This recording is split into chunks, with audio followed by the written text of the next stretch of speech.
Atenção! Começa agora uma teleaula de Geografia do Ensino Médio. Você vai assistir a teleaula de número 8. Bons estudos!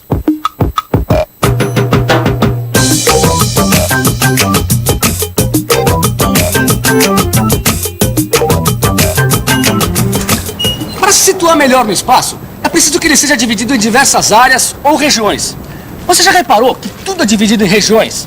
Existem diferentes regiões dentro das cidades, dentro dos estados, dentro dos países e até dentro dos continentes. Mas será que o termo região tem a mesma interpretação para todo mundo? E qual será o significado do termo região em geografia? Bom, é isso que você vai ver na teleaula de hoje. Hoje você vai aprender como a organização espacial das atividades econômicas contribui para diferenciar o espaço em regiões. Vai verificar que a integração das atividades produtivas e de serviços que consolidam a região se faz através da rede urbana e que o problema das desigualdades regionais na distribuição territorial da renda é uma questão que afeta o desenvolvimento tanto a nível nacional como supranacional. Se você não entendeu muito bem o que eu disse, não tem importância. Preste atenção na aula de hoje que você vai ficar por dentro. A teleaula de hoje está apenas começando.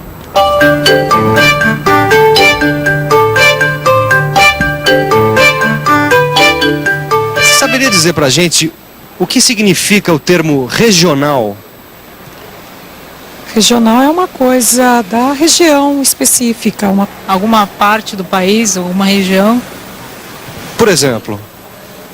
Região sul do Brasil, Santa Catarina, Porto Alegre. Região de São Paulo, região do Rio de Janeiro.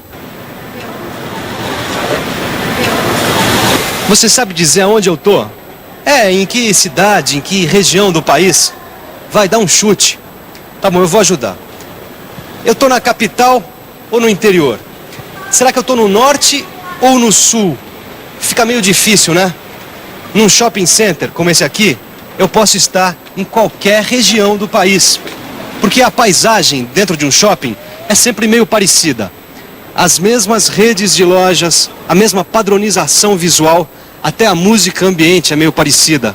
Dentro de um shopping como esse aqui, o termo regional, como ele é usualmente empregado, perde um pouco o seu sentido. Em geografia, o conceito de região admite muitas interpretações. Na sua origem, a noção de região confundia-se com a de paisagem. Vendo desta maneira, um país tem diversas regiões diferenciadas pelas suas características naturais. Algumas regiões são secas, com paisagens áridas. Outras regiões, ao contrário, mostram uma natureza exuberante. Mas o conceito de região também reflete a transformação dessa natureza pelo trabalho humano, ou seja, pela cultura humana. Olá, Vicente, estou vendo esse livro aqui, rapaz, que fala sobre as regiões da França. É bonito, hein? Tem uma coisa que fala aqui que é muito interessante, que diz que no início do século, cada região possuía sua identidade própria, sabia? Identidade própria? Como assim? Olha, o dicionário diz que identidade é um conjunto de características que definem uma pessoa ou um lugar, né? Bom, no caso aqui como exemplo, significa que cada região possui as suas próprias características, as suas peculiaridades, entendeu? Coisas que pertencem somente a essa região, entende? Tá certo. Mais ou menos isso aí. Cada uma delas tem o seu modo de produzir vinho ou queijo, de construir casas, de plantar o campo. Olha, a região da Bretanha era completamente diferente da região da Normandia, que também era diferente da região de Provença. Sabe, Vicente, esse livro diz uma outra coisa muito interessante, que O quê? essas características dão à região uma homogeneidade interna. Homogeneidade?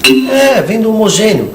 Homogêneo é aquilo cujas partes pertencem à mesma natureza ou não apresentam desigualdades. Ah, tá certo. Quer dizer, cada uma dessas regiões que você está falando tem homogeneidades internas e ao mesmo tempo são diferentes entre si. Exatamente. Agora, o interessante mesmo é a gente ver como cada lugar era, né? Você não acha? Isso é verdade. Apesar que hoje em dia, cada vez mais as regiões não estão tão diferentes assim, né? As coisas no mundo estão cada vez mais homogêneas. Né? No meu trabalho eu conheço muitos bairros diferentes. Bairros ricos, bairros pobres, bairros barulhentos, bairros silenciosos. Cada região da cidade tem o seu jeito. Mas a verdade é que numa cidade grande como essa, a tendência é que as diferenças entre as regiões se tornem cada vez menos marcantes. Eu acho que isso acontece também com as cidades. Por que será que isso acontece? O que acontece é que nesse século houve um grande desenvolvimento econômico das grandes empresas, que expandiram em redes nacionais. Antes, a velocidade das transformações era muito mais lenta. Você se lembra da última teleaula de geografia, quando a gente viu que esse é o século da revolução urbana, o século das cidades? Pois é, o conceito de região teve que se adaptar a essas mudanças. As cidades passaram a determinar as características dos espaços geográficos com maior intensidade. Desse modo, o conceito de identidade das regiões foi alterado. Mas como essa alteração se deu? O que, de fato, acontece hoje com as regiões? Ou melhor, como entender o que é uma região no mundo de hoje? Para se compreender bem o conceito moderno de região, é preciso entender também o que acontece com a economia em nível mundial e de como essa economia acaba se refletindo nos diversos países, com a intermediação do Estado e dos principais agentes da economia, isto é, as indústrias, os bancos, o comércio. Na verdade, esses agentes econômicos é que passam a organizar o espaço geográfico das cidades, formando o que se pode chamar de sistemas de cidades.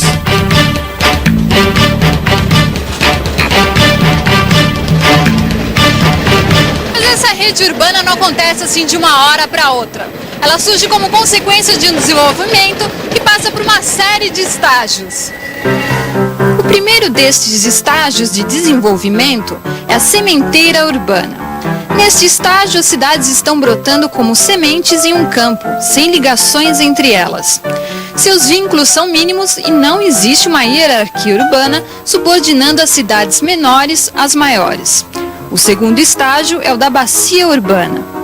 Neste momento, passam a existir cidades maiores que drenam as menores, captando o produto excedente das áreas vizinhas.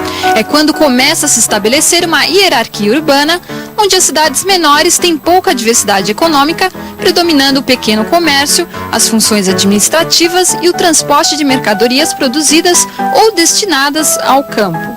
As cidades menores são totalmente dependentes das maiores.